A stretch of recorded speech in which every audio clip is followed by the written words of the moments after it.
In my new video. तो एक बार फिर से मैं आप सभी लोगों का स्वागत करता हूं हमारी एक और नई वीडियो में। तो गाइस आज हम फिर से बात करेंगे हॉलीवुड की कुछ न्यू मजेदार मैजिकल फैंटेसी एडवेंचर मूवीज और एक बहुत ही कमाल की वेब सीरीज के बारे में, जो कि आपको अभी के टाइम पे हिंदी लैंग्वेज में देखने को मिल जाएगी। लेकिन वीडियो शुरू करने से पहले हमेशा की तरह अगर आपको भी मेरी तरह हॉलीवुड मूवीज देखना पसंद है तो मेक श्योर आप हमारे चैनल को सब्सक्राइब करके पास में जो बेल आइकन है उसे ऑन करके ऑल पे सेट कर देना, ताकि हमारी हर नई वीडियो का नोटिफिकेशन आप सभी लोगों के पास सबसे पहले पहुंच सके।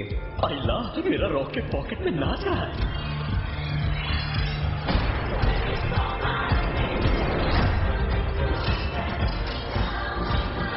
तो चलिए बिना देरी के वीडियो की शुरुआत करते हैं हमारी आज की नंबर 10 की मूवी से, जिसका नाम है दी नवंबर मैन। ये 2014 में रिलीज हुई एक एक्शन थ्रिलर मूवी है जिसे IMDb की तरफ से 6.3 आउट ऑफ 10 की रेटिंग मिली हुई है। इस मूवी के अंदर हमें कहानी दिखाई जाती है पीटर नाम के कॉन्ट्रैक्टर की, जो कि पैसे लेके लोगों को मारने और किडनैप करने का काम करता है। लेकिन एक दिन पीटर की एक छोटी सी गलती की वजह से एक मासूम लड़की की जान चली जाती है, जिसकी वजह से पीटर हमेशा के लिए इस काम को छोड़ देता है। लेकिन एक बार फिर से पीटर को एक काम मिलता है एक लड़की को बचाने का, जिसके पास कुछ ऐसी बहुत ही खतरनाक इन्फॉर्मेशन है जिसकी वजह से बहुत सारे लोग उस लड़की के पीछे पड़े हुए उसे मारने के लिए। अब ऐसे में पीटर डिसाइड करता है कि वो कैसे भी करके उस लड़की की जान बचा के रहेगा। तो आखिर क्या पीटर उसकी जान बचा पाएगा, और आखिर पीटर इसकी जान बचाना क्यों चाहता है, और आखिर वो सारे लोग उस लड़की के पीछे क्यों पड़े हुए, वही सब कहानी जानने के लिए आपको इस मूवी को देखना पड़ेगा। अभी एक बहुत ही कमाल की एक्शन मूवी है, तो अगर आपको एक्शन मूवीज देखना पसंद है तो मैं आपको रिकमेंड करूंगा कि अगर आपने अभी तक इस मूवी को नहीं देखा तो मेक श्योर आप इस मूवी को एक बार जरूर ट्राई करना। तो नंबर 9 पे जो मूवी आती है उस मूवी का नाम है डेंजर 1। ये 2018 में रिलीज हुई एक एक्शन कॉमेडी मूवी है जिसे IMDb की तरफ से 5.5 आउट ऑफ 10 की रेटिंग मिली हुई है। इस मूवी के अंदर हमें कहानी दिखाई जाती है डैन और उसके साथी मैक्स की, जो कि एक एम्बुलेंस के अंदर काम करते हैं। अब ऐसे में इन लोगों को एक घायल आदमी को हॉस्पिटल ले जाने का काम मिलता है। लेकिन कहानी में ट्विस्ट तो बताया जब बीच रास्ते में जाने के बाद पता चलता है कि इस आदमी के पास मिलियंस ऑफ डॉलर है, इसीलिए ये दोनों मिलकर डिसाइड करते हैं कि वो लोग इस आदमी को मार देंगे और इसके सारे पैसे आपस में बांट लेंगे, ताकि ये दोनों अपनी बाकी बची जिंदगी को आराम से बिता सके। लेकिन इन दोनों को इस बात का बिल्कुल भी अंदाजा नहीं था कि असल में इन लोगों ने जिस आदमी का पैसा चुराया वो पैसा एक बहुत बड़े गैंगस्टर का है, जो कि अब इनके पीछे पड़ जाता है इन्हें मारने के लिए। ताकि ये लोग अपने आप को उन गैंगस्टर से कैसे बचाएंगे और आगे मूवी में इन दोनों के साथ क्या कुछ होता है, वही सब कहानी जानने के लिए आपको इस मूवी को देखना पड़ेगा। तो नंबर 8 पे जो मूवी आती है उस मूवी का नाम है द स्केलेटन कंपास। ये 2022 में रिलीज हुई एक एक्शन एडवेंचर मूवी है जिसे IMDb की तरफ से 4.8 आउट ऑफ 10 की रेटिंग मिली हुई है। इस मूवी के अंदर हमें कहानी दिखाई जाती है कुछ बच्चों की, जिन्हें एक दिन जंगल में खेलते खेलते एक कंपास और एक पुरानी किताब मिलती है। अब ऐसे में ये लोग बिना सोचे समझे उन पुरानी चीजों को अपने घर पे लेके आ जाते हैं। लेकिन कहानी में ट्विस्ट तो बताया जब इसी बीच ये लोग अचानक से टाइम में पीछे चले जाते हैं, यानी कि इस पुरानी किताब और कंपास की वजह से ये लोग अपने टाइमलाइन को छोड़ के एक दूसरी टाइमलाइन के अंदर चले जाते हैं। अब यहाँ पे आने के बाद कुछ बहुत ही खतरनाक लोग इनके पीछे पड़ जाते हैं इस किताब और कंपास को लेने के लिए। अब ऐसे में ये लोग अपने आप को उन लोगों से कैसे बचाएंगे और आखिर क्या ये लोग अपनी रियल दुनिया के अंदर वापस से लौट पाएंगे या फिर नहीं, वही सब कहानी जानने के लिए आपको इस मूवी को देखना पड़ेगा। तो नंबर 7 पे जो मूवी आती है उस मूवी का नाम है इट फॉलोज। ये 2014 में रिलीज हुई एक हॉरर मिस्ट्री मूवी है जिसे IMDb की तरफ से 6.8 आउट ऑफ 10 की रेटिंग मिली हुई है। इस मूवी के अंदर हमें कहानी दिखाई जाती है जे नाम की एक लड़की की, जिसे कुछ दिनों से बहुत ही अजीब तरह के सपने आ रहे हैं, जिसमें उसे दिखाई दे रहा है कि एक बहुत ही खतरनाक आदमी उसका पीछा कर रहा है उसे मारने के लिए। अब धीरे धीरे करके जे के सपने हकीकत में बदल जाते हैं, क्योंकि जे को अब लगता है कि रियल लाइफ में भी उसका कोई पीछा कर रहा है उसे मारने के लिए। अब आखिर क्या सच में जे को कोई मारना चाहता है या फिर ये सिर्फ जे का एक वहम है, और आखिर पूरी मूवी की मिस्ट्री क्या होने वाली है, वही सब कहानी जानने के लिए आपको इस मूवी को देखना पड़ेगा। अब ये बहुत ही कमाल की हॉरर मिस्ट्री मूवी है। अगर आपको इस तरह की मिस्ट्री से भरी हुई मूवी देखना पसंद है तो डेफिनेटली आप इस मूवी को एक बार जरूर ट्राई करना। तो नंबर 6 पे जो मूवी आती है उस मूवी का नाम है किलर इलाइट। ये 2011 में रिलीज हुई एक एक्शन थ्रिलर मूवी है जिसे IMDb की तरफ से 6.4 आउट ऑफ 10 की रेटिंग मिली हुई है। इस मूवी के अंदर हमें कहानी दिखाई जाती है डैनी और हंटर की, जो कि पैसे लेके लोगों को मारने और किडनैप करने का काम करते हैं। लेकिन किसी रीजन की वजह से डैनी अपना एक काम हमेशा के लिए छोड़ देता है। लेकिन कुछ सालों के बाद डैनी को पता चलता है कि उसके साथी हंटर को कुछ बहुत ही खतरनाक लोगों ने किडनैप करके रखा हुआ है उससे कुछ जरूरी इन्फॉर्मेशन लेने के लिए। और ऐसे में डैनी डिसाइड करता है कि वो कैसे भी करके अपने साथी हंटर को बचा के रहेगा। तो ऐसे में डैनी लेकर जाता है अपने साथी को बचाने के लिए। तो आखिर क्या वो अपने साथी को बचा पाएगा, और ऐसे में आगे मूवी में क्या कुछ होता है, वही सब कहानी जानने के लिए आपको इस मूवी को देखना पड़ेगा। मूवी के अंदर आपको बहुत ही कमाल के एक्शन सीन देखने को मिलने वाले। अगर आप एक ऐसी मूवी देखना चाहते हो जिसके अंदर आपको भर भर के एक्शन देखने को मिले, देन डेफिनेटली आपको इस मूवी को एक बार जरूर ट्राई करना चाहिए। तो नंबर 5 पे जो मूवी आती है उस मूवी का नाम है कीपिंग अप विद द जोनासस। ये 2016 में रिलीज हुई एक एक्शन कॉमेडी मूवी है जिसे IMDb की तरफ से 5.9 आउट ऑफ 10 की रेटिंग मिली हुई है। इस मूवी के अंदर हमें कहानी दिखाई जाती है जेफ और कैरन नाम के दो हस्बैंड वाइफ की, जिनकी हाल ही में अपने नए पड़ोसी से मुलाकात होती है, जिसके बाद इन लोगों की आपस में अच्छी खासी दोस्ती हो जाती है। लेकिन कहानी में ट्विस्ट शुरू होता है जब एक दिन जेफ और कैरन को पता चलता है कि असल में उनके नए पड़ोसी कोई कपल नहीं है बल्कि एक सीक्रेट एजेंट है, और किसी रीजन की वजह से ये लोग भी उनके मिशन का हिस्सा बन चुके हैं, जिसकी वजह से इन दोनों की लाइफ एक बहुत बड़े खतरे में आ जाती है। अब ऐसे में आगे मूवी में इनके साथ क्या कुछ होता है वही सब कहानी जानने के लिए आपको इस मूवी को देखना पड़ेगा। अभी एक बहुत ही कमाल की एक्शन कॉमेडी मूवी है, जिसके अंदर आपको एक्शन के साथ साथ बहुत ही तगड़े वाली कॉमेडी देखने को मिलने वाली है। तो अगर आपको इस तरह की एक्शन कॉमेडी मूवीज देखना पसंद है डेफिनेटली आप इस मूवी को वन टाइम वॉच के लिए एक बार ट्राई कर सकते हो। तो नंबर 4 पे जो मूवी आती है उस मूवी का नाम है बैटल ड्रोन। ये 2018 में रिलीज हुई एक एक्शन साइफाई मूवी है, जिसे IMDb की तरफ से 5.9 आउट ऑफ 10 की रेटिंग मिली हुई है। इस मूवी के अंदर हमें कहानी दिखाई जाती है विंसन नाम के एक आदमी की, जिसे अपनी टीम के साथ एक मिशन के ऊपर भेजा जाता है कुछ बहुत ही खतरनाक लोगों को मारने के लिए। लेकिन वहां पे जाने के बाद इन लोगों का सामना किसी इंसान से नहीं बल्कि एक बहुत ही खतरनाक रोबोट से हो जाता है, जो कि इनके पीछे बढ़ जाता है इन्हें मारने के लिए। ताकि ये लोग अपने आप को उन रोबोट से कैसे बचाएंगे और क्या वो अपने मिशन को पूरा कर पाते हैं या फिर नहीं, वही सब कहानी जानने के लिए आपको इस मूवी को देखना पड़ेगा। अब मैंने सिर्फ आपको यहाँ पे नॉर्मल सी स्टोरी बताई है, अगर आप पूरी मूवी की स्टोरी जानना चाहते हो तो उसके लिए आपको इस मूवी को देखना पड़ेगा। और भले ही मूवी की रेटिंग थोड़ी सी कम हो सकती है, लेकिन फिर भी आप वन टाइम वॉच के लिए इस मूवी को एक बार ट्राई कर सकते हो। तो नंबर 3 पे जो मूवी आती है उस मूवी का नाम है ब्लैक सी। ये 2014 में रिलीज हुई एक एडवेंचर थ्रिलर मूवी है, जिसे IMDb की तरफ से 6.4 आउट ऑफ 10 की रेटिंग मिली हुई है। इस मूवी के अंदर हमें कहानी दिखाई जाती है कुछ लोगों की, जो कि एक नेवी सबमरीन के अंदर काम करते हैं, लेकिन किसी रीजन की वजह से इन सभी लोगों को एक साथ काम से निकाल दिया जाता है। अब इन सभी लोगों को पैसों की बहुत ज्यादा जरूरत थी, इसीलिए ये लोग मिलकर डिसाइड करते हैं कि ये लोग समुद्र के नीचे दफन एक पुराने जहाज को लूटेंगे, जिसके अंदर बहुत सारा सोना पड़ा हुआ है, जिससे कि ये लोग अपने बाकी बची जिंदगी को आराम से बिता सके। जिसकी वजह से ये लोग एक टीम बना के निकल जाते हैं उस सोने को लूटने के लिए। अब आखिर क्या ये लोग मिलकर उस पुराने जहाज को ढूंढ के उससे सारा सोना बाहर निकाल पाएंगे या फिर नहीं, और इस बीच मूवी के अंदर इनके साथ जो कुछ भी होने वाला है वही सब कहानी जानने के लिए आपको इस मूवी को देखना पड़ेगा। तो नंबर 2 पे जो मूवी आती है उस मूवी का नाम है दी हिटमैन बॉडीगार्ड। ये 2017 में रिलीज हुई एक एक्शन कॉमेडी मूवी है, जिसे IMDb की तरफ से 6.9 आउट ऑफ 10 की रेटिंग मिली हुई है। अब मुझे पता है आप में से ज्यादातर लोगों ने ऑलरेडी इस मूवी को देख रखा है, लेकिन अभी भी बहुत सारे ऐसे लोग हैं जिन्होंने इस मूवी को नहीं देखा, या फिर कुछ लोग ऐसे जो कि इस मूवी को एक बार फिर से देखना चाहते हैं। तो अगर बात करें इस मूवी की कहानी के बारे में तो इसके अंदर हमें कहानी दिखाई जाती है माइकल नाम के एक बॉडीगार्ड की, जो कि पैसे लेके लोगों को बचाने का काम करता है। और इसी बीच माइकल को एक काम मिलता है एक बहुत ही खतरनाक आदमी को बचाने का, क्योंकि इसके पीछे कुछ लोग पड़े हुए उसे मारने के लिए। आखिर क्या माइकल उसे बचा पाएगा या फिर नहीं, और इस बीच मूवी के अंदर इनके साथ क्या कुछ होने वाला है वही सब कहानी जानने के लिए आपको इस मूवी को देखना पड़ेगा। और अगर आपने अभी तक इस मूवी को नहीं देखा तो मैं आपको हाईली रिकमेंड करूंगा कि आप इस मूवी को एक बार जरूर ट्राई करना। तो नंबर 1 पे आपको एक एनिमेटेड मूवी देखने को मिलने वाली है, जिसका नाम है व्हाइट स्नेक। ये 2019 में रिलीज हुई एक फैंटेसी रोमांस मूवी है, जिसे IMDb की तरफ से 7 आउट ऑफ 10 की रेटिंग मिली हुई है। इस मूवी के अंदर हमें कहानी दिखाई जाती है एक छोटे से लड़के की, जो कि एक व्हाइट स्नेक की तलाश में निकल जाता है। अब आखिर ये लड़का व्हाइट स्नेक को क्यों ढूंढना चाहता है और इस बीच मूवी के अंदर इनके साथ क्या कुछ होता है वही सब कहानी जानने के लिए आपको इस मूवी को देखना पड़ेगा। अब यहाँ पे मैं चाहूँ तो मूवी की स्टोरी के बारे में ज्यादा कुछ बता सकता हूँ, लेकिन फिर मूवी की स्टोरी रिवील भी हो सकती है, और मूवी की रेटिंग देख के तो आप समझ ही सकते हो मूवी कितनी ज्यादा कमाल की होने वाली है। तो अगर आपको मेरी तरह एनिमेटेड मूवीज देखना पसंद है तो आप इस मूवी को एक बार तो जरूर ट्राई करना। तो चलिए उसी के साथ हमारी आज की वीडियो को इधर ही खत्म करते हैं, मिलते हैं और किसी नई वीडियो के साथ। तब तक के लिए आप इन सारी मूवीज को देख के एंजॉय करो।